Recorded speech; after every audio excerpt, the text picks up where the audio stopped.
Real estate is about freedom, choice freedom, time freedom, and money freedom, and the impact you can make with that freedom. But it doesn't come without cost. Your freedom takes work.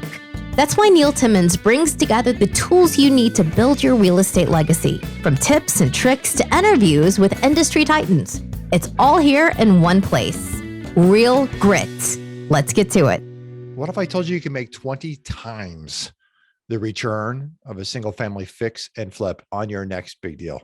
Well, it's actually possible. It's possible inside the world of commercial real estate. Say, I'm inviting you to this free challenge. It starts August 15th. It's totally free. It's a 5-day challenge where I'm going to take you and deep dive into the world of commercial real estate, more specifically, capital multiplier properties, what that is, how we identify them. I'm going to show you how to identify them, how to evaluate them, and how to lock them up risk-free. I'm going to give you all the paperwork to do it. It's totally free. You can sign up to join us at www.20xprofitchallenge.com/real grit. That's www.20xprofitchallenge.com/real grit. And I'll see you in the challenge. Want to learn how to improve your business, how to scale it up? Vance Courtney is coming right up. This man is a leader, served our country, and now he serves those who operate his business. He's got a giant wholesale business that he works less than 10 hours a week in, and he helps advise others on how to scale up their business, how to improve their system structure and operations. So stay tuned. Vance Courtney coming right up. Vance Courtney, I'm excited to have you here. How are you? I'm doing well, man. I appreciate being here and having me on here, man. I appreciate your time here. Say, we all got started somehow, somewhere in real estate. What was your first entry point into real estate? Well, actually, I'll start it when I was in the Navy, in the military. My first 4 years, my chief told me, hey, pull the retirement out of the military, but every time you move, hold on to a property because you have 2 retirements. And so in 2008, I bought my first personal home as a plan for an investment, even though we were going to live into it. And I was doing that every 2 years, all the way until, 2018. And I'm like, this is way too slow, right? Yeah. And then immediately went and kind of found my first investment that wasn't in the backyard and lost 40K on the deal. And then figured out, okay, how do I not lose money on turnkey properties, and just kind of scaled from there. Yeah, that's interesting. All right. First, thanks for your service. Sincerely appreciate it. We're indebted to you forever. Turnkey. Tell me about that, because I hear a lot of turnkey providers, and I see a lot of doctors, probably more than any profession, always asking me about turnkey stuff, right? Because you want to get in the game, and turnkey sounds like an easy way to do it. Yes, absolutely. So that's what's enticing about it, right? Is all right, how do I get these deals? And I need to cash flow them, right? So what's funny is I'm in Augusta, Georgia. So it's a great rental market at the time. I didn't know this, right? And I'm like, where's the best cash flow opportunity? So I'm looking and I'm like, ooh, Detroit's going to be it. So that already is a great start. It wasn't a bad. It was a purchase price of right around $70,000. Day one cash flow at $950. There was a tenant. Yeah. I bought it sight unseen through the provider. Yeah. And this is that classic story. The tenant moves out within 30 days. Copper gets ripped out. It floods, and there was foundation issues. I put about 20K into it. Couldn't find anybody. I had to sell it at 40K. So that was about the rough thing. I had to sell to another investor at a mass discount, not knowing the market. And then when I saw, I was like, all right. Immediately when I went into that, right, it was cash flowing $950 for 70K. That's above that 1% level. But this is when I started figuring out, how do I find the deals? How do they come across it? Right. And that's kind of how I get started. It was like that classic go into wholesaling to kind of help find the discounted properties. Yeah. All right. So that was the entry point after that experience to enter into the investment world as a wholesaler. Yeah, absolutely. Because the secret, we already know this, right? If you've been in for a while, but if you're new, right? It's like location, location, location. So I kind of realized I had a location. Yeah. Right. And then it's all your money is made on the buy, not on the sell. Right. So I obviously sold for a loss there. Right. And so it's it came down to finding the discounted properties is the secret sauce of the investors, right? Whether it's working with great wholesalers or being one yourself and just going direct to seller, that's the strategy we end up deploying. One of the experiences I often see is that everybody thinks the grass is greener on the other side. And what I mean by that is there's some other market that's better than where I happen to be. It can't possibly be good right here. It's just not the case. It's got to be better in Detroit, in Memphis, in Florida. There's a population increase in Dallas, Texas. Exactly. Not to say the markets aren't good there, but it's not always greener. And you're going to compound problems when you're not there physically. Yeah, not by a long shot, right? Like, sure, we could agree that there's like better flip, like better doesn't mean that you can't flip in we're a rental market, hands down, but there are still great flips to be had. Yeah. Absolutely can do like up to 6-figure flips here. Yeah. Is it common? Sure, no, but like there's deals to be had, like you just said, everywhere. Right. You know? So you got good at defining deals, and you were going presumably seller direct and got dialed in on the marketing side. Absolutely. Like as wholesalers, it's actually way less about real estate and much more on marketing and sales, right? Like I'm marketing and sales. Real estate is a byproduct. Technically, I don't flip real estate like a flipper does. I flip paper, right? That's the actual transaction part. But really the heart of it all is marketing and sales. While a real estate investor is not focused on the marketing and sales, right?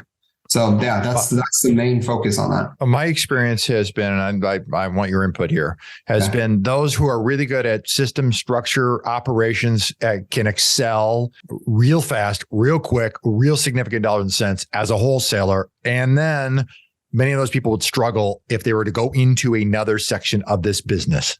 That's what I'm noticing as well. As a matter of fact, I am not a construction person, right? Like that is like far from it. So I actually don't do a lot of whole type of like flips like that. So our order of operation is first wholesale. And if it doesn't wholesale, see if it flips. Most of the time it doesn't flip because I would have probably wholesaled it, right? And then a buy and hold. And my buy and hold box is very different.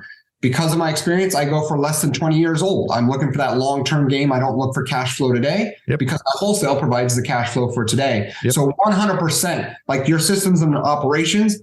And it's funny that you said that, Neil, because like I've only been doing this for a few years, but I got 15 to 20 years of system engineering and experience that I was able to apply. I'm like, wait, wholesaling is just consistently doing the same thing over and over. Sounds a lot like automating and building a team and scaling, right? Correct. So it's exactly what it is. Yeah. Then I've seen a whole lot of people who are really good at that construction, the rehab basis, the, kind of having to think and solve big problems who fall on their face on the wholesale side, because the big problem is like put the system in place and then just do the system over and over and over. Do not stop. And they can't do that. No, they want the differences. They want the unique problems, right? They need that. Right. Yeah. And then the differences is like they're really good at managing projects, good with their hands, even, especially if they're the ones that are in there working with contractors, not realizing that if you don't have any sales experience, good luck on that side because it's all sales. It's helping people overcome an obstacle, right? And pushing for a sale, so to speak. So that's why people that are really good salesperson, a salesman, saleswomen are really good at probably wholesaling, but won't flip because they don't want to manage all the details, the tedious details that are behind a flip, right? Managing PM. Yeah, that's exactly right. So there's no right or wrong. It's just a function of what's right for you. Yes, 100%. I come to realize, Neil, that in the end, you want to turn either one of these into a business. And it comes down to like, I realize that wealth is actually made through business and preserved through real estate. Because if I flip wholesale, I'm only as good as my last contract. If you're flipping a home, you're only as good as your last flip. And the way you really get cash flow is through, most of the time, through equity, right? It's through having a margin between what you owe or what you're going to pay and what you're getting in rent. And that happens through equity, whether it's sweat, transactional, flipping, right? Or through cash. So that's just some things I help people through is like, don't get too enticed on go buying a whole bunch of $50 cash flowing homes. Build capital first and then invest. I'll say exactly what you just said. I'm just going to say it differently. Wealth is built through the focus, the concentration of time, energy, effort, and it's retained through diversification. Love that. 100% agree with that. Yes. Anything active. Absolutely like that. Your time. Yep, that's exactly right. Well, talk to me about, what you see on an ongoing basis. I know you help and you advise people, and in terms of their businesses, you're super skilled at the systems and the structure and identifying how to make certain tweaks to get people to get out of their own way, really, and scale up their business. Well, what are the top like 2-3 things that you see that people that are holding people back? Yeah. So right now, what people are doing is, so first off, when we look at scale, I want to give a couple of simple rules of business that I've come to like. One is find out what's working. And then rule number 2 is really simple. Don't change what's working. Okay. Like it's that simple. Yeah. So like if you're good at your marketing channel, pick one channel. So like I'm going to keep it real simple. Marketing, sales, and operations. Okay. Marketing, pick one channel, dominate it. if you do direct mail, cold calling, whatever it is, even if it's making offers on MLS, you should know that I'm 38 offers away from getting a deal, right? Whatever that reverse is, if you want a $50,000 truck, you should know that I need to send out 112,000 mailers, or I need to make 6,000 dials, to get this dollar amount. That's understanding a marketing channel. Once you've done that, don't stop it, add to it, right? So that's like the first step. After you got marketing, pick a channel, get good at sales. And this is where I see the mistake made, is like getting better with sales. And I want to tell people 70 to 80% of the deals that we made is done in follow-up. 12 touches, 12 points of contact with the seller at different times that we need to do through text, a phone call, 12 different interactions before deals are made. That's what we're looking for. And most people will stop at 3. Correct.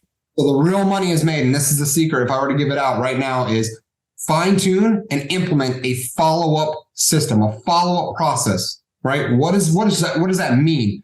When do you contact the person next and how frequent?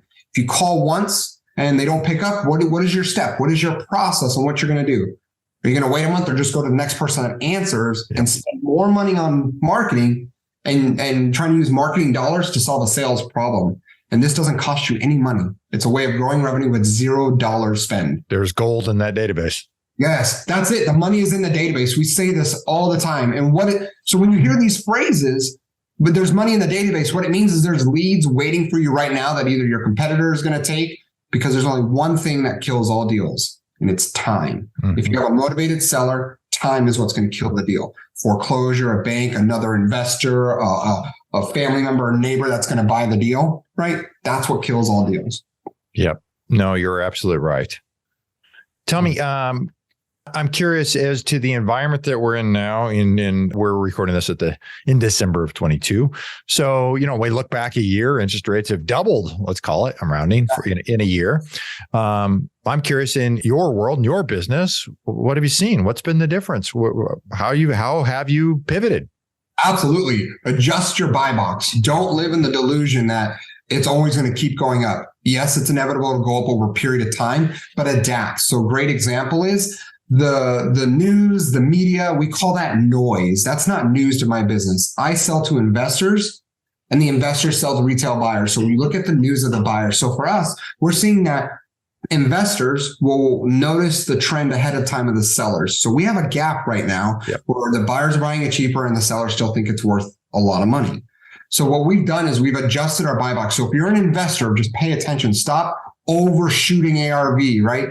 Everybody that was investing in 2021 could have made mistakes and just the market helped them. Now it's going to cost you for the mistakes. So be conservative. We're seeing on average 10 to 20% reduction in our ARV estimates and an increase slightly in the price just from construction and all of that for repairs. Yeah. And so that's what we're setting the standard in, is you create a buy box to protect you, right? So stick with it. And what people will forget is adjust the buy box based on the market. So right now I'm seeing that consistently. Now, if you're in hyper competitive markets, right? Like Phoenix, Arizona, California, I mean, if you've seen that double over the last 2 years, you got to expect a big drop and decrease. Yep. Right? In your, like the belt states, the Southwest, your Midwest, that kind of stuff, you probably saw a slight increase. So expect a slight stabilization or minor decrease. And that's what we're seeing. So what we're doing is we're no longer at mass appreciation. We're in de-acceleration. We haven't mass depreciated nationwide, right? Right. Correct. It's markets very local, and we know this. So that's just what I'm seeing from all the different clients I work with in the different markets. One marketing channel may not be working well. So like direct mail isn't working as well in Dallas, Texas specifically. So do a little bit more of what we call guerrilla marketing. Go door knock those foreclosures. Get proactive, right? It's just you got to adapt your marketing for the current market conditions. Yeah, we're seeing the exact same thing. That's good. That's good advice, is to adjust that buy box. It seemed like, in 2000, think back the last couple of years, that buy box had to be pretty tight. You were paying up a pretty good percentage of ARV, and now buying a little deeper, right? And that delta, what you said, where buyers are buying and where sellers are selling, there's a pretty big delta in many cases right now. We're seeing the same thing on the commercial side. There's no doubt about it. A whole bunch of people want last year's prices. Right. 100%. Right. And last year's interest rates to be right along with it. Correct. Yeah, right. You're exactly right about that. Tell me about your team structure. I'm curious as to what the team looks like. Perfect. So we're a really small team. So we're local in Augusta, but we run it almost virtually. I don't have an office, right? We're at a home office and we run it local. So our normal team makeup, we have 2 acquisition members, 2 people that go on appointments and lock up the contracts and deal. We have 1, what we call disposition. This is a person who helps sell the deal, works with investors. Then we have like our local office admin who kind of runs around, drops keys, does errands. Then I have our overall operations manager that runs that team and 2 virtual assistants. So real small, tight-knit team, and we do about 100 deals a year. That's terrific. You work with a number of people nationwide, advising them on their business. I'm curious, team structures, I'll call it small, which I think what you've just described is perfect in size. Their percentage of their net income, so of the percentage of their gross income, smaller teams make far more money as a percentage than bigger teams. Fair? That's exactly it. Right. So I don't care about gross revenue as much. I care about what's net profit, because I've seen companies that'll be 4x our gross revenue and exact same net profit. So who's really winning? 3 times the team size, 3 times the headaches, same level of net income, right? So we will hover on average. Most of my clients are going to hover right around 40% net profit, which is really great. Once their team is especially built out, the less you have on your team, the more active you're involved, you can get up to 60%, 100%, but you got a high paying job. I work about 10 hours or less a week, on average, about 6 to 8 hours a week in the business, where I, holding meetings and pretty much that's it, just the oversight and leading, right? Outside of that, my team runs the day to day. Yeah, no, that's tremendous. I just want to bring that up because I've seen a lot of people going, I want a big wholesale business. And I've seen lots of big wholesale businesses make very little money. Right. It's the overhead. So that's why we operate. Right. Because that's when things get tight, the first thing you got to start doing is reducing your expenses. Correct. So reducing the offices. And what's sad is some people start reducing people. And people are one of the last few things, especially your revenue generators. So like your salespeople is one of the last things you want to start cutting, because now you're tailoring and cutting back your business. Right. Yeah. If they were an expense from the get-go, you've done something wrong. Yeah. Right now, this is the tip we're giving, is to tighten up. And this is the time, sadly, like, let your B and C players go. Don't try to grow them and involve them at this point. Reduce that and keep your top performers around and build that. I would agree with that. I'd take it one step further. Those C players never should have been on your team to begin with. I love it. I am 100% with you on that. If you have a good culture and a good system, actually help grow B to A players. That's exactly right. That's it. But your C players should be filtered out. And here's a great example, Neil. We just experienced this. Brought somebody else on our team, and your culture should do this. People were shocked, but we lost the guy. He quit in 2 weeks. Mm-hmm. I'm thankful, because guess what? I don't want somebody who's on the team for 3 to 6 months and then I got to let go. That's more painful than somebody coming in 2 weeks and then my culture just squeezed that person out. That's exactly what it should do. We had the same thing occur, but it occurred in 5 days. And then our debrief on the team was, how do we get this to occur, but them to not take the job? I want to get them to never come on. I'm afraid it happened in 5 days, because I'm with you. The cost associated with going 5 months and the pain and everything else, terrible. But how do we get them? How do we get them never to come on? I want to make sure that culture gets revealed before they say yes. So you know what's funny, Neil? I made a mistake, and this is the importance of following a process. We're not perfect, but I omitted one part of my interview, and I had a gut feeling where I shouldn't have violated my own rules. The guy went through 5 interviews pretty much, and there was 2 of them where I was trying to, I wanted him to work out. Yeah. And that was a mistake. And then here's our interview sequence. So if you're interviewing, even if you're a 1-person show, here's what I recommend. 1, get at least a phone interview. And ideally, if it's not you, I don't care if it's a sister, brother, office admin. I just want to make sure that they appear on time, because half of the people don't even show up for interviews. Waste of my time to time block. So I have my assistant do the first interview, just 15 minutes, 5. Yep. Second interview should be with you or somebody who's in the skill set, right? So they'll interview with me over Zoom. My third interview is a day in the life. This is where they come down and I do 2 hours of in the job experience. I want them to be like, oh gosh, no, or I see them in the moment. So like for our sales, we give them a script. I give them the script in advance. So I want to see if they actually study it, if they're proactive, or if they're just doing it for the first time there. And then I get to see how they do, and I get to test coachability. Yeah. So I get them on the phones, give them the coaching. Do they respond? How well are they picking it up? Test them. Yep. And the final one is I let them go on a team lunch without me, because I want to see how they vibe in culture and get the feedback of the team. Yeah. Then I hire. And it's a multiple step process, but what you're doing is you're testing for, first off, the quick filter. Do I like them? Are they culture fit for me? Yep. Then do they have the skills? And then do they fit the culture of the team? Is there something I don't see and I do a team lunch, and it benefits the team. They love going out to lunch. I absolutely love that. We have a very similar process to you, and I picked a couple pieces which we will now implement based on what you just said. I love that. And how many people out there, and you run into it all the time, and I talk to them too. They go, I had one interview.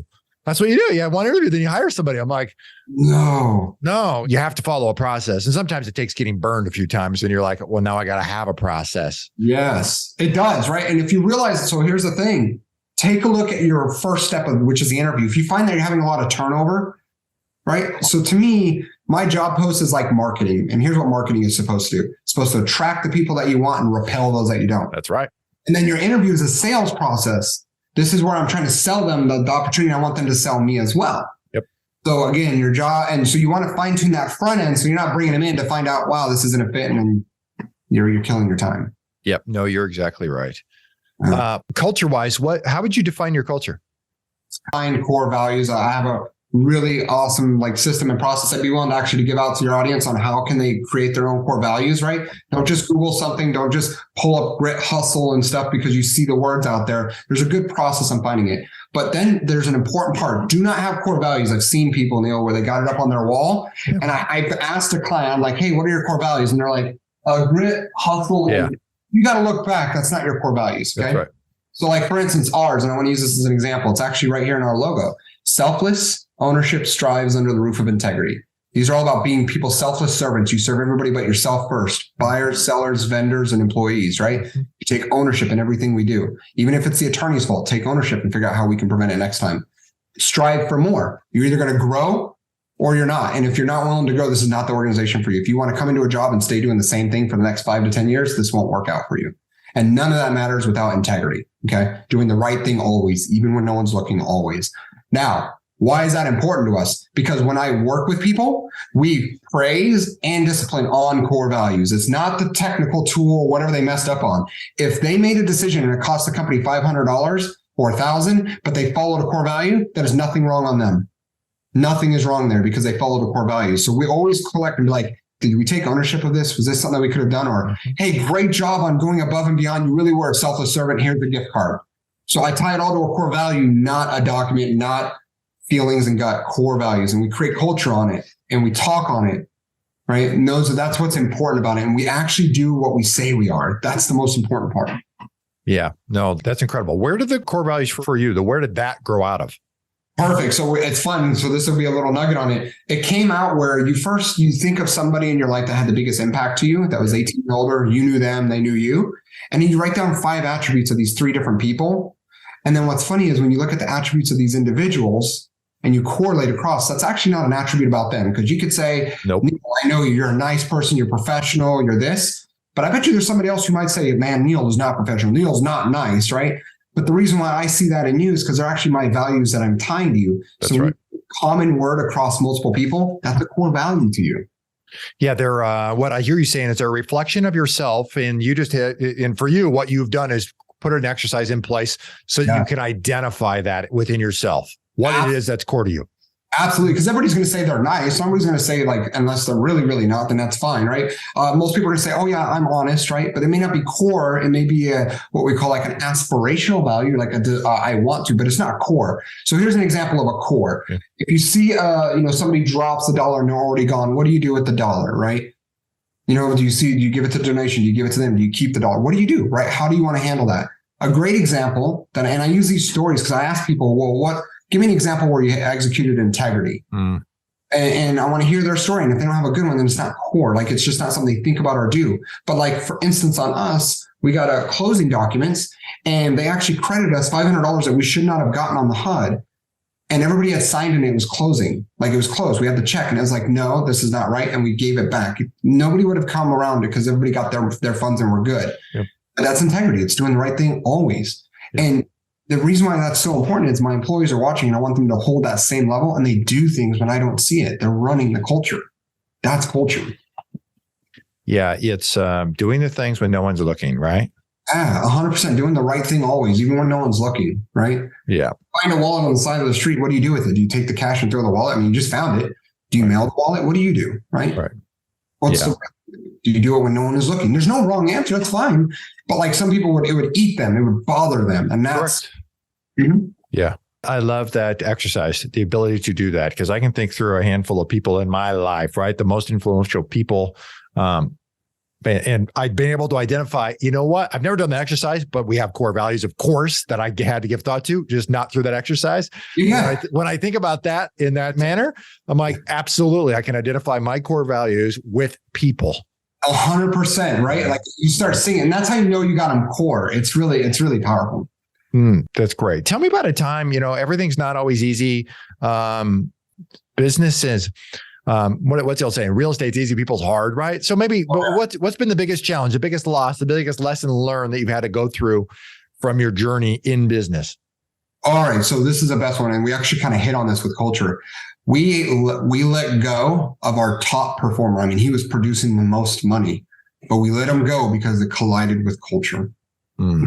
This was one of the hardest things I realized is it's not always about the money. And when you have to make that hard choice, there was nothing that was wrong. It was just a collision in culture and lack of trust. And the person was great closer, did great things, but it caused more burden on the team to do the extra things. And what's interesting is nobody was saying anything, but as soon as I let it go, they're like, thank goodness it was a burden. And the team was thankful for it. But it was hard because I just let go of our revenue, right? In business, we're here to make money. And I had to let go of the top performer, but it was impacting the whole team. So that was a hard decision to make because most people would do the opposite. Be like, no, just deal with it. Because like that person's bringing in so much. But I would be so cautious on putting profits over people. As a leader, you're charged with doing the things that others cannot or will not do.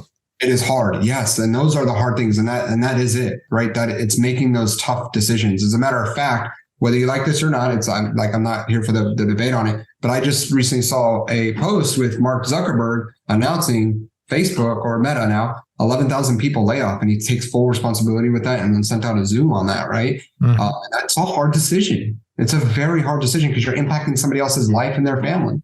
Correct. Yeah. No, there's no doubt about that. What's one little underrated, unknown, tool or habit that you possess that you couldn't live without? All right. I love this question. Matter of fact, it's sitting on my desk because you say habit. So I'm just starting it this week. So I use this little piece of paper. I know it's gonna be hard to see and I'll just kind of talk on it, but it's called a habit tracker. So this is like the beginning of December. And I track my habits because I realize what you inspect, you can expect. Yep. And so I'm tracking my habits of the things that I want of wealth, health, and relationships. Yeah. Focusing on from prayer for me to doing a walk with the family, writing notes to my family, journaling, reading my book, and reading my Bible. Making sure I do those things every day has consistently helped me in every aspect of my life, that including business, because I come out as a better person for everybody else. What prompted you to do that? One book. If you get a chance to read it, it's great. It's called Atomic Habits. Atomic Habits. I've read it. Yeah. Fantastic. Excellent book. It is, right? It talks about ways of like removing bad habits and replacing with good and what to do and the importance of it. And this tracker kind of came about it. And I've been doing this for a few years and it's been life-changing. Thinking back to your childhood and growing up, how did that impact who you are and the path that you've gone down today?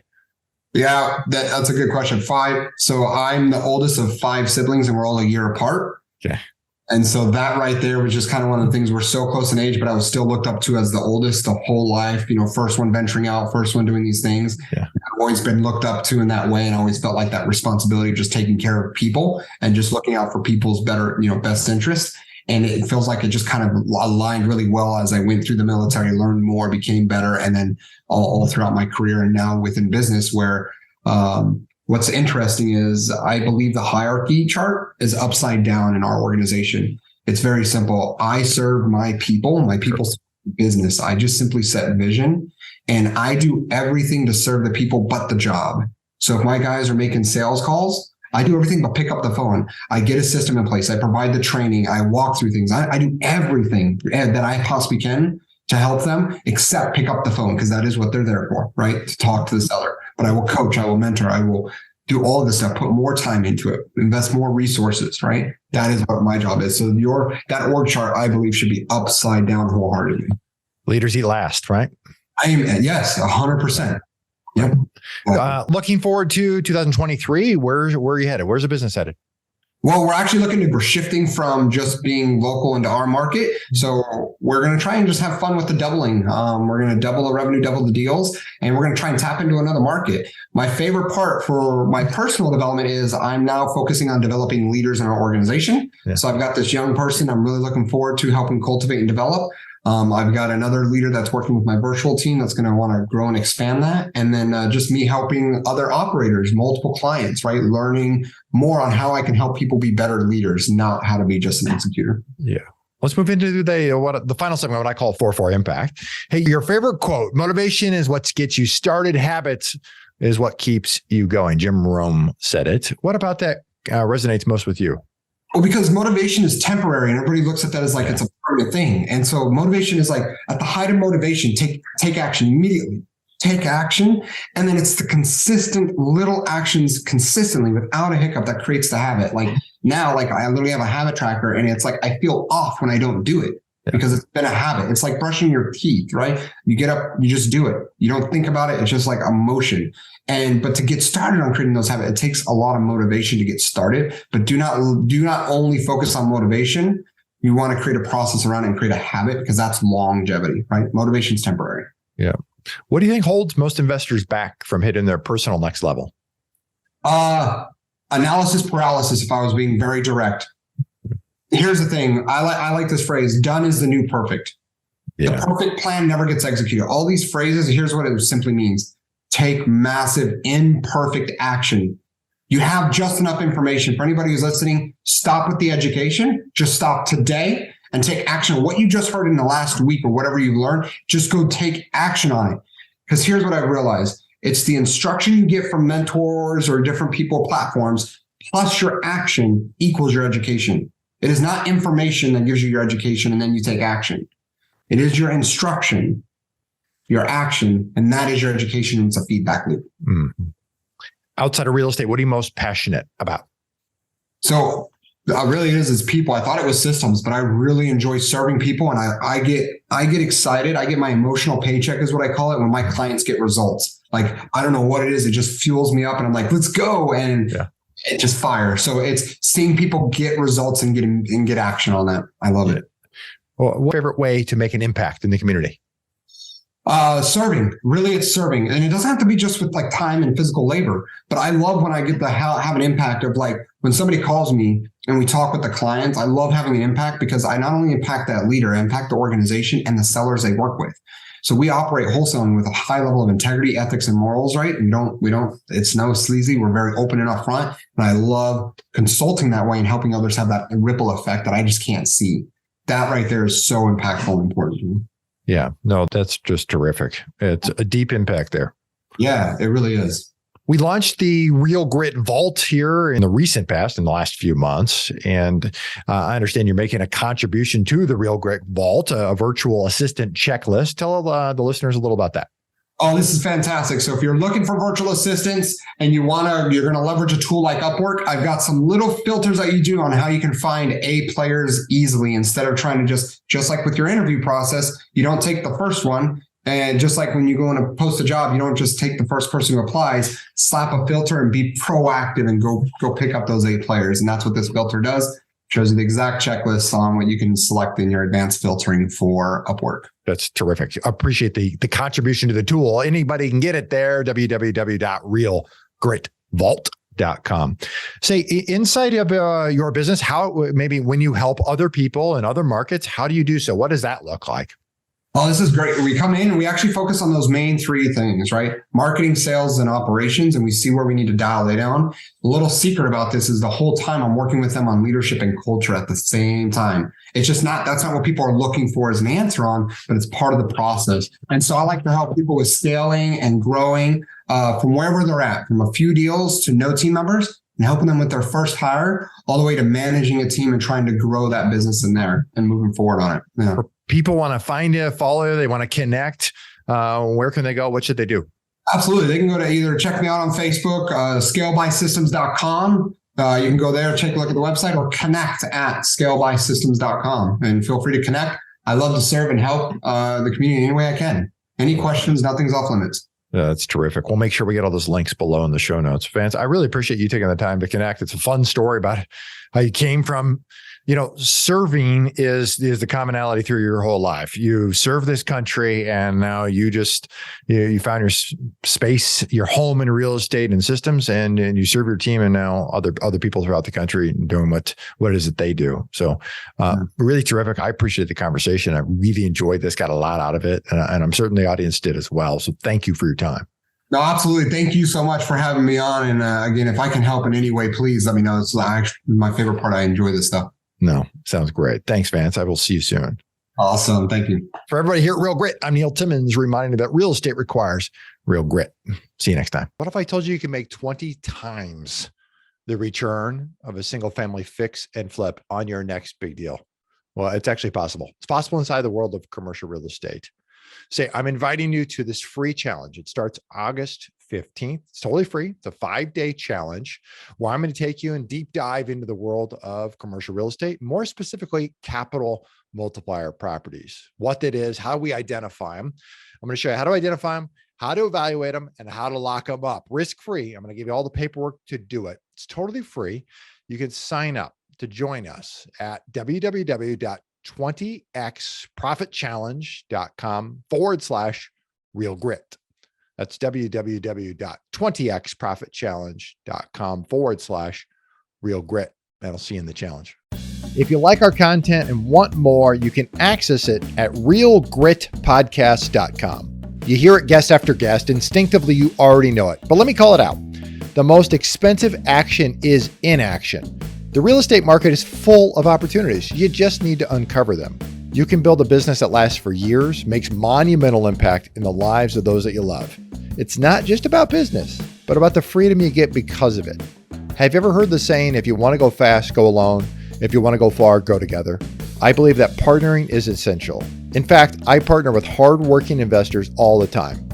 The point is that you can get a lot further with the right partner. Let me say it again, the right partner. If you've ever thought about partnering with anyone, or if you have a partner now, I encourage you to download my free Partner and Profit Guide, which includes the top 5 must-answer questions to evaluate a profitable partnership. You can find it at www.legacyimpactpartners.com. I'll see you in the next episode.